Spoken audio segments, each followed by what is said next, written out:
Today at 6, a heavy blow to the future of electric vehicle manufacturing here in the UK. This was the £4 billion vision for British Volt, a maker of electric car batteries, but the business has collapsed with the loss of hundreds of jobs.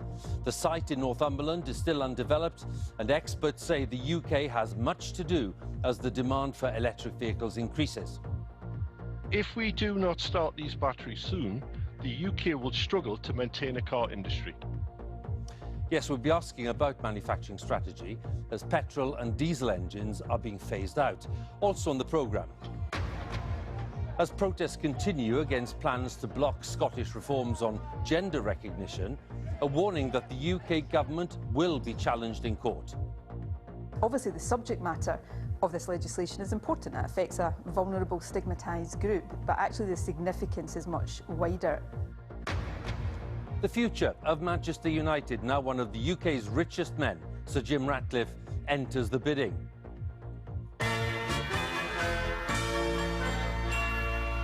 And 40 years old today, we remember the start of BBC Breakfast Time and a new chapter in British television.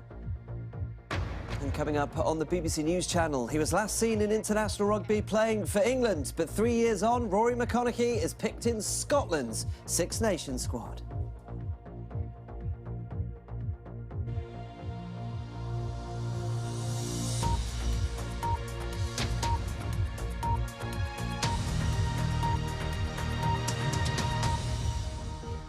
Good evening. The future of electric car manufacturing in the UK has been dealt a blow with the collapse of British Volt, a maker of electric car batteries, with most of its 300 staff made redundant with immediate effect.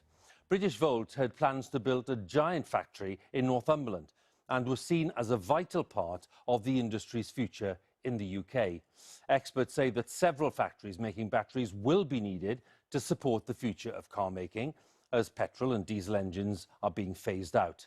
Last year, British Volt asked the government for £30 million in support, but that was refused, as the company had not hit some important targets. Our business editor, Simon Jack, picks up the story.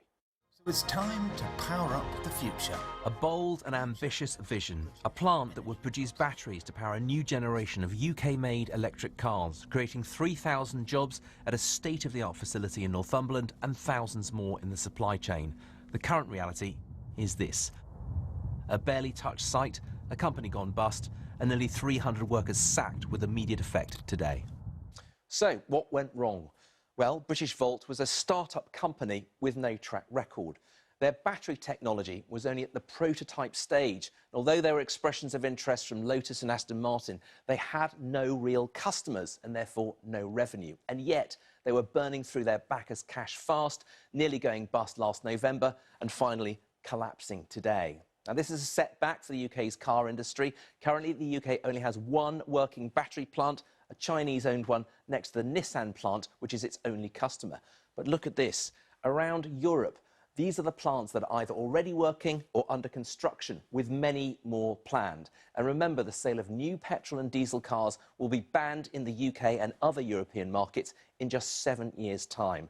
The industry estimates the UK will need 4 of these plants up and running by then.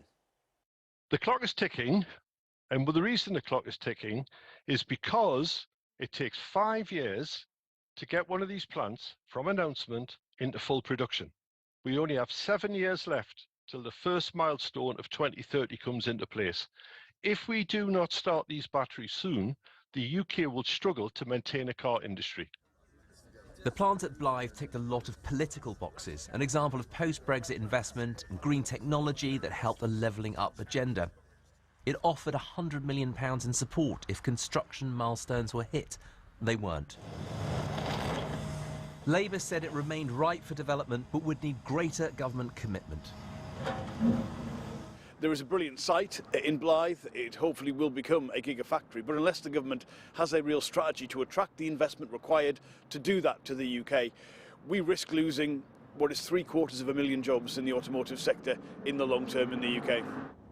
The government stressed that £100 million worth of support was still available to future investors with a credible plan to build a plant that everyone accepts is needed. Well, let's talk a little bit more about this, and Simon is with me here. It's not just this huge project, of course. It's what this means for future strategy in this very important industry. Where does it leave things? I think critics will seize on this as saying what it shows is that we've got a lack of an overall industrial strategy when it becomes greening the economy, batteries, etc. And the government, this Conservative government, is wary of an industrial strategy. They don't like the term. They think it denotes picking winners. It wasn't always the case. In 2016, this Conservative government had an industrial strategy. They focused on sectors. They asked questions like, are we going to need more or fewer batteries? Are we going to need more or fewer satellites? And go through a sectoral approach like that. Now, elsewhere in the EU, they tend to give higher subsidies, often take an equity stake, part ownership in some of these big projects, so a slightly more creative approach some people think the Europeans have. But people in the industry say don't underestimate the fact that we've had 4 chancellors and 3 prime ministers in 2022. So that's not a very stable environment for getting foreign investment in. But I think in this particular case, these were the wrong owners of this particular site.